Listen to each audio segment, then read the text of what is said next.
Right, I have with me the amateur and national champion in MMA for India.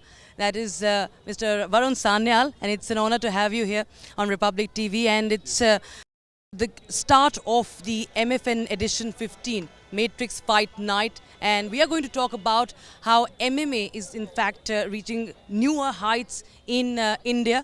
Of course, many of the youngsters are also interested in the mixed martial arts, and who else better than Varun to tell us about that. So Varun, first of all, how does it really feel to see that there's so many people today lining up to catch a glimpse of the MMA stars in India, to in fact catch a glimpse of that side, and we are already hearing such loud cheers while the fight is going on?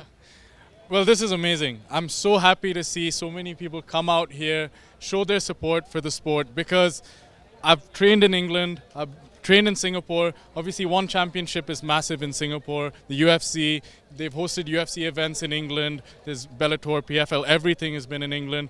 So now to see this level of support in India, it's super encouraging, because I think that this is a sport that is just waiting to take off and explode in India. You've been a national champion, so tell us what it really takes to be that champion, especially this is not something that is a popular sport, right? So just tell us, how did you really start? How did you really get into it? What inspired you? So I actually grew up watching my parents do martial arts. They're both actually Taekwondo black belts. And then, watching movies, whether it's Rocky, I actually watched a lot of Bhag Milkha Bhag when I was younger. And then, you watch WWE. Through that, I got into MMA, thought I'd give it a try. And I fell in love immediately. It was love at first sight, and it was a very humbling experience, because my first day in, I was about 85 kilos, and I was getting flipped around by people half my size. And when I say people, I mean boys and girls, half my size. And I realized, okay, this is a life skill, and this is something that I need to know. And then, of course, I ended up taking it up more competitively, and here we are many years later. Absolutely, and just tell us that how does it really, if you can describe about Indians, in MMA, because we've seen that India has many traditional martial arts. From north to south, there is such a variety of, ancient martial arts. But with such, such events that are being organized, like you see the MFN, do you see now there will be more people from across the country who will be getting that exposure and the right talent be recognized? Oh, 100%. I mean, just in this event alone, right, we look at the main event. We've got Chungran from Manipur, and then we've got Kantaraj, he's come from Bangalore. So these are completely different parts of the country. Then we've got Rahul Thapa in the main event, he's from Delhi. Then we've got, Sham Anand, he's from Bihar. So all over the country, and this is a massive sport, just like I mentioned, ready to take off. So it's really encouraging to see all of this, because like you mentioned, we have a strong and rich tradition of wrestling. And of course, in the Olympics, we see boxing. But not many people know that Indians in general, we have a strong martial arts culture that is deeply rooted. And it was only during colonial times that was erased. And now I think slowly people are starting to find that martial tradition and culture. So it's very encouraging to see. In fact, one of your social media posts had, you had written that it runs in my blood, and there was a tricolor right next to that text. What did you mean by that? So actually, I come from a family of freedom fighters. So we actually used to run akhadas, wrestling clubs. And not many people know this, but actually freedom fighters, a lot of them used to come up through akhadas, and that was their network. So not many people know that, but martial arts is deeply rooted in our history in that way as well. So we've seen a lot of upcoming martial arts talent that is quite much participating here. We have Anshul, Jubli, Puja, Tomar. There are many of them who are actually pushing the Indian talent to the international side. A word on them? So of course, Anshul, I'm fortunate enough to call a friend. He's gone to the UFC. He's the first one to actually really take it to that level. Puja Tomar being the first woman to ever win in the UFC from India.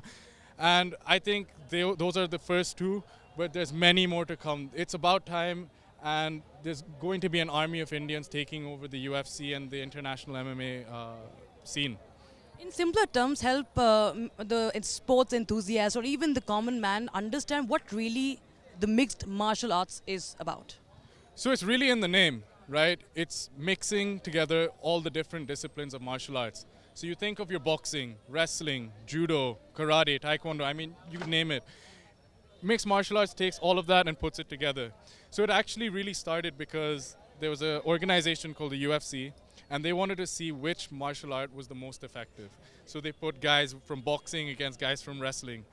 And then slowly you started seeing that the guy from jiu-jitsu, he was the best. So everyone realized, okay, I need to win, and I need to train jiu-jitsu. So then you had boxers training jiu-jitsu. Now this guy was automatically the most powerful of them all. And now everyone started learning the other martial arts. And here we are in what today is called mixed martial arts as its own discipline. Yes, we've seen a lot of wrestlers doing well, traditionally in India and in the Olympics. But how do you see MMA, really going to that international level? You see that we have a lot of talent that can actually go to that, that top-notch level? Oh, 100%. If you look at the international MMA scene, wrestling has dominated over the last few years, and we have a strong wrestling tradition and culture. And again, look, we see the people that go into the Olympics. What about the ones that don't? MMA is that platform, and it gives them an avenue to take it up to the next level. They have to learn boxing, they can learn karate, but they already have that foundation in wrestling. So it's perfect for them to go on and take it up. So I'm very excited for Indian wrestling, Indian boxers, and Indian MMA. I think this is a good platform to even scout talent. Oh, 100%. In fact, again, that's how your Anshuls and Pujas came through. They built a name through here, and then the international organizations see them and pick them up. What does it really take to, actually take the plunge into MMA professionally? There is a lot of talks about how you build your fitness. It can be risky. It can be, it's actually quite high voltage action that we, see in that kind of sport. So what does it really take for anyone who wants to start it out? Okay, so everyone associates mixed martial arts and martial arts in general with injuries and risk. So yes, there is an element of risk and injuries if you compete and if you take it up to a certain level. But there is also, you can practice it just for fitness purposes and recreational purposes. So if you just want to go hit the bag, learn some techniques, you can do that as well. And you can get very fit doing that. So to say that, oh, it's full of injuries and it's very dangerous, I think is completely wrong. And I encourage everyone out there to give it a try. There's many gyms around the country now where you can drop in, do a free lesson. And I really, really think that you will enjoy it. Also for women, I think, for self-defense. So there's a lot of talk about, the safety of women these days. Oh yeah, exactly. And there's no better way to have that self-confidence and that belief in yourself than to learn a martial art. For men and women especially. What's your next plan of action as far as your MMA journey is concerned? Right, so as I mentioned, I'm still in the amateur scene. I'm representing India. So in November, in Uzbekistan, Tashkent to be specific, I'm representing India at the IMAF World Championships. I'll be in the lightweight category. I'll be fighting for India. Last year I placed 5th. This year I'm going for gold. And we will be cheering, everybody will be cheering for you.